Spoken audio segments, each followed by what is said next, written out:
A protein treatment is the application of a product made with proteins or amino acids. Since the hair shaft is a protein constructed of a polypeptide chain containing a hydrogen bond, a disulfide bond, and a salt bond, whenever there are holes, splits, or rips within the hair shaft, protein treatments are used very sparingly to fortify and temporarily repair or replenish the hair shaft and any holes or splits or cracks that it may have. There are a couple of different times where a protein treatment is really needed. Like if you did color on your hair and you really over processed your hair to the point where it's almost mush. Sometimes if you do an aggressive protein treatment, you could really catch it and you could fill in those holes and those gaps and spaces temporarily. It is a temporary fix though, right? That was easy. The protein or amino acid molecule is going to adhere to the human hair shaft, adhering to the cuticle layer, filling in any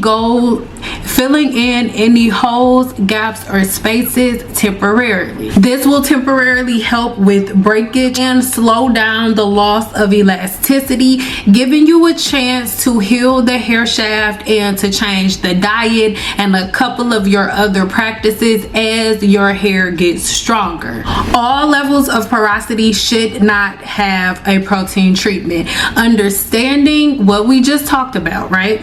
In the context of what a protein treatment is, by you understanding the porosity of the hair shaft and understanding how the cuticle is formed or layered, then you could determine who will or will not need a protein treatment. Understanding that a protein treatment's only job is to adhere to the hair shaft to fill holes, gaps, and spaces. Somebody with low porosity hair has no holes, no gaps, or spaces. So the only thing that the keratin treatment or a protein treatment or an amino acid treatment is going to do to low porosity hair is put more weight on the hair shaft. And with low porosity hair, the more weight you have on the hair shaft, the heavier the hair is, which then leads to breakage. This is why a lot of people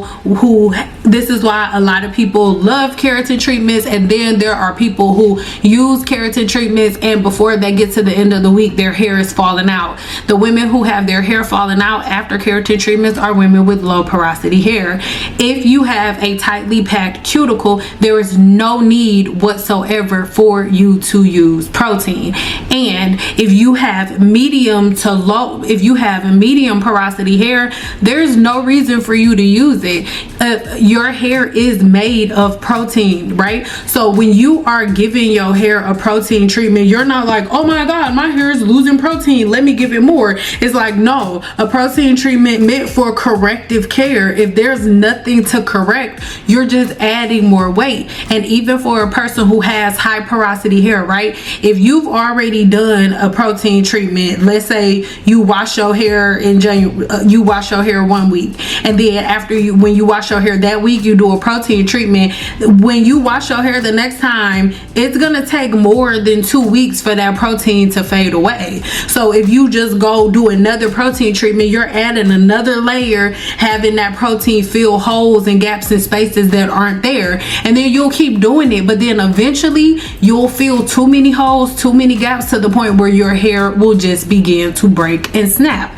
And this is why the majority of cosmetologists across the board are so like hell-bent, like, please don't ever use Aphoge. Don't use Aphoge. If you want me to go deeper into Aphoge and tell you all like the key constituents of Aphoge and why I don't recommend it, then let me know and I'll dive deeper into it. It's one of the reasons that most professional cosmetologists don't like Aphoge, because it's just too extensive of a protein treatment. It just creates too thick of a film. So anybody who's like making comments like this, it was so weird. I made a video about protein treatments and who should use protein treatments in part 1, and then she left this I have a dream comment in the thing. It's like, girl, okay, use protein treatments till you blue in the face, I don't care. But at the end of the day, a protein treatment is not something that's mandatory for your hair, right? Let's say even if you are a person who is about to go like get braids, I would never get a protein protein treatment before braids, because for you to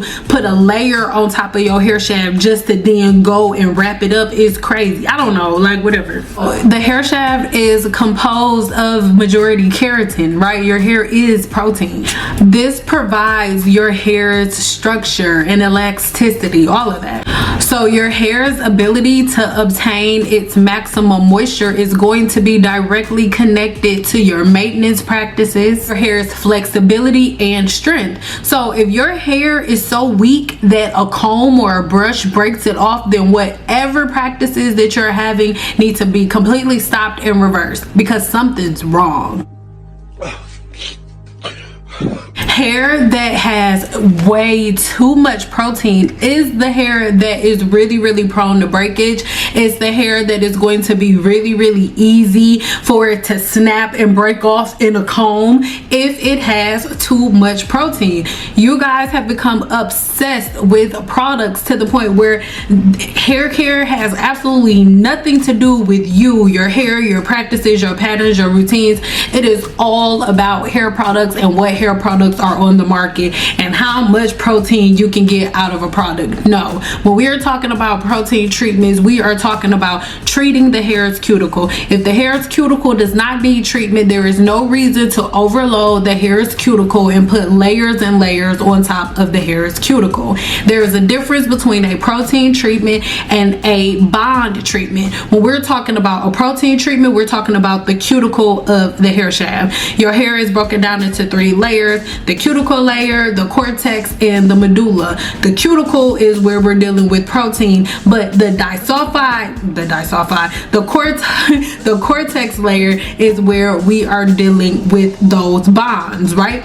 So if you are really pressed about your hair staying strong, healthy, or enforced, you need to look into bond treatments, not protein treatments. There's a really big difference. Make sure you check the video links in the description box below, where I tell you the difference between a protein treatment and a bond reconstructive treatment. I will leave a couple of my favorite bond reconstructors or a couple of good bond reconstructors in the description box below. You can only pick one. I picked Olaplex. I'm an Olaplex girl, but there are a couple of really good bond reconstructive treatments or bond repair treatments. Try them out, but I'd rather you do bond reconstructive treatments than protein treatments, because bond reconstructive treatments are for everybody regardless of your porosity, because your porosity is only mattering with that cuticle layer, that first layer of the hair shaft.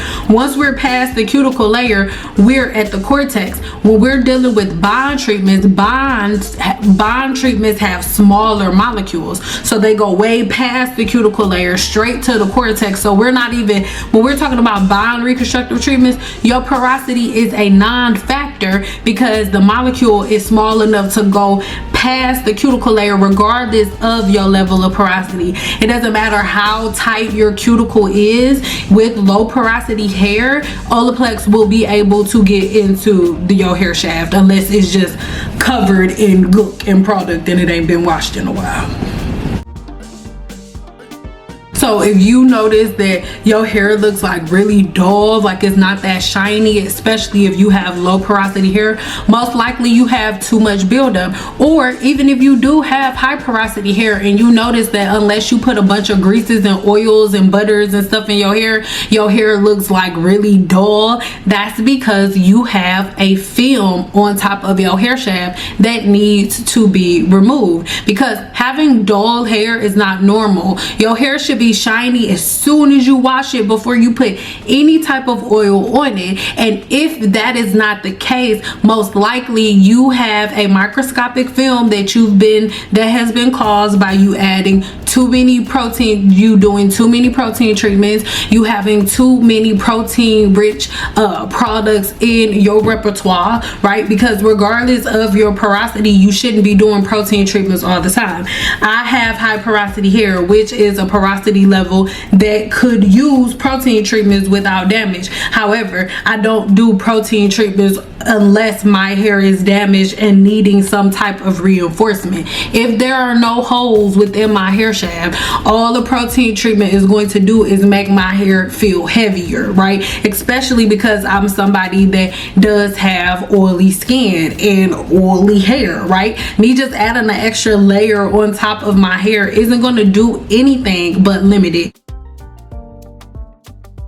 So everybody who is swearing by protein treatments, that wants to argue about protein treatments, go argue with your mama.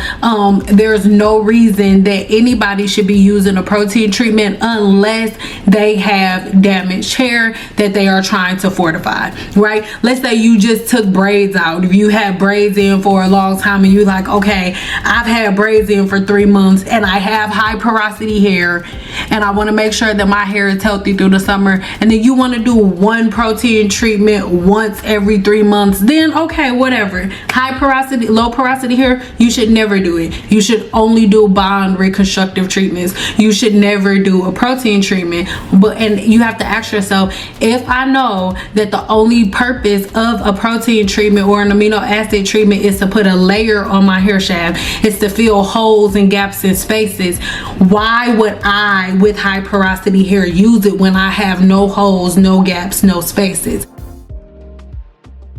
Does it make sense, right? Every product that you use, I want you to really understand the science and the complexity of each product and ask yourself these questions, and that way it'll limit you from having a mini beauty supply store in your kitchen, right? Or in your bathroom, right? Because most of you have every product ever made because you just bought it just because somebody told you to on YouTube, and then you found out that you don't even fucking need it. So stop doing that, right? These videos on moisture overload and all of my other videos on protein treatments, so you can understand a little bit more about protein treatments, what they are and what they're used for. Again, in short, protein treatments are not needed. Protein treatments are something that you only use when your hair is extremely damaged. Let me know if you want me to do a video all about Aphoge, and I'll do a video just about Aphoge because you guys keep asking me about it. And if I could be honest, I really hate Aphoge. And when I say I hate Aphoge in the way that y'all use it, because y'all have came to this conclusion that Aphoge is a regular product that you're supposed to be using every day. No, Aphoge is an emergency product. Aphoge is like the equivalent to having a fire extinguisher in your house. Most of us have never used our fire extinguisher, but you never know, some shit could pop off one day, you can make a mistake and the fire could break out and you need that fire extinguisher. That's what Aphoge is. Aphoge is the fire extinguisher, but it's not something that should be in the house. It shouldn't be like the Windex, something you pull out every time it's time to clean up. I don't know.